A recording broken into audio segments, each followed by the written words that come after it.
Greetings, dear readers. It's hard to look at the history of India and its literature without coming across a certain figure. A figure whose thoughts, actions, and deeds have made him ubiquitous in this great nation of India. A man who is known as the father of this nation of India. No matter what state you go in, you will guaranteed find a statue just like the one behind me of this great man. Thanks to what he did in this life, he earned the title of Mahatma, which literally translates to great soul or venerable. It's raining today, but that shouldn't stop us from talking about great men. Certainly, a little rain would not have stopped Gandhi. Everything that this man did, his whole life has been documented in every way possible. So I am not here to talk about every aspect of his life. Rather, I want to look at his philosophy and the literature that influenced him. Mahatma Gandhi's philosophy was a philosophy called Satyagraha, which literally translates to truth force or holding firmly to truth. It's a philosophy of nonviolent resistance designed to combat injustice and effect social or political change by appealing to the conscience of the oppressor rather than inflicting suffering. A concept he held very dear was ahimsa, which literally translates to nonviolence. Throughout his life, he strove to achieve self-realization, or to attain what is known as moksha, which literally means release from birth or death. Another word you could call it is salvation. In this search of absolute truth, he came across his philosophy of Satyagraha and ahimsa. And he firmly believed that ahimsa is the only way towards self-realization and towards absolute truth, that is God. So looking at some of the literature that influenced him,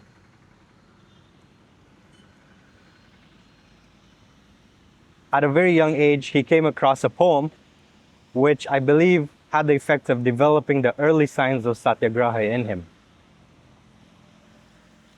This was a poem by the Gujarati poet Shamal Bhatt, and it gripped his imagination and lodged itself in his memory. And I think eventually inspired him to adopt the philosophy of Satyagraha. I will now read out this poem. For a bowl of water, give a goodly meal. For a kindly greeting, bow thou down with zeal. For a simple penny, pay thou back with gold. If thy life be rescued, life do not withhold. Thus the words and actions of the wise regard. Every little service tenfold they reward. But the truly noble know all men as one, and return with gladness good for evil done. In particular, that last verse, return with gladness good for evil done, you can clearly see how that would have influenced him to his philosophy of non-violent resistance. Continuing with the theme of poetry, one book could be said to have a most profound impact on him. This was the Hindu religious text known as the Bhagavad Gita. In fact, he so was infatuated with the Gita that during his morning routine, he would write down passages from the Gita and paste it on his bathroom wall and try to memorize it. In fact, towards the latter part of his life, when he would go on prolonged hunger strikes, one of his comforts was having the Gita continuously read to him by his family. To look at more modern texts, he cites three influences towards his thought. These three influences, one was a person, a poet that he met, and two others were books. The poet was called Ray Chandbai, and he said that by living contact with this poet, he developed his thought further, especially in his mid-20s.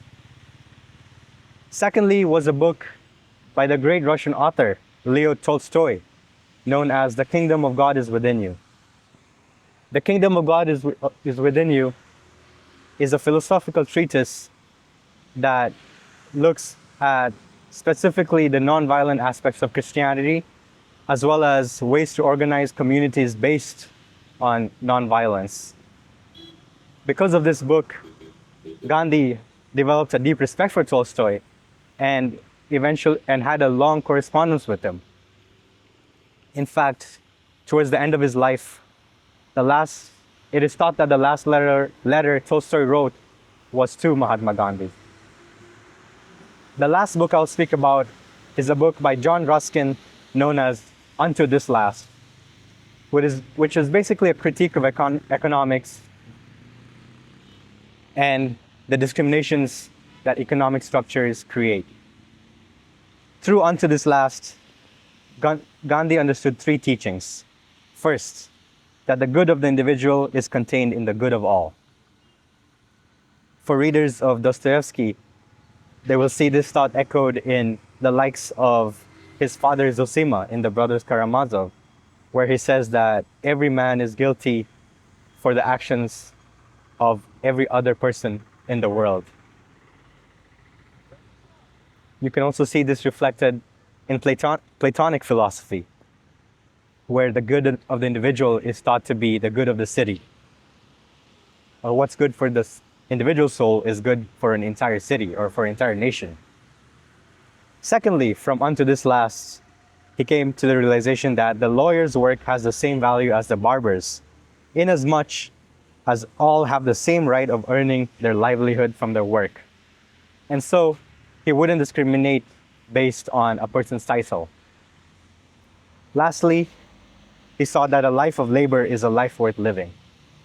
And there's a Hindu concept of dharma, which literally means a person's duty to the people around him or to himself. And in fulfilling this duty, man finds his meaning. This concept is also explored in Leo Tolstoy's book Anna Karenina. If those of you who have read it remember the scene where the character of Levin is sowing the fields and the great ecstasy he experiences while doing this manual labor. It's one of those beautiful passages that has stood with me for a long time. So to conclude, behind every great man is even greater literature. And today I wanted to share what influenced the great Gandhi. And thanks to those influences, Mahatma Gandhi eventually went on to win independence for this great nation of India. So, a lot of what I derived today is from his autobiography known as My Experiments with Truth. It's a great book to read if you want to understand the thoughts of Mahatma Gandhi. And to end the video, I will quote the last passage where he talks about achieving perfect vision of truth, which is God. And he said that the perfect vision of truth can only follow a complete realization of ahimsa. He says, and I quote, God can never be realized by one who is not pure of heart.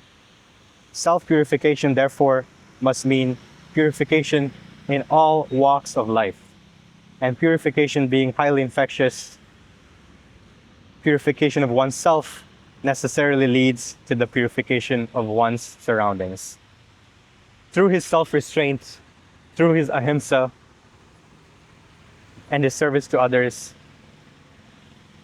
Mahatma Gandhi purified the great nation of India from British colonial rule. Of course, no one man can free the nation, and it was the boundless efforts of a great many number of people, but the spearhead was certainly Mahatma Gandhi.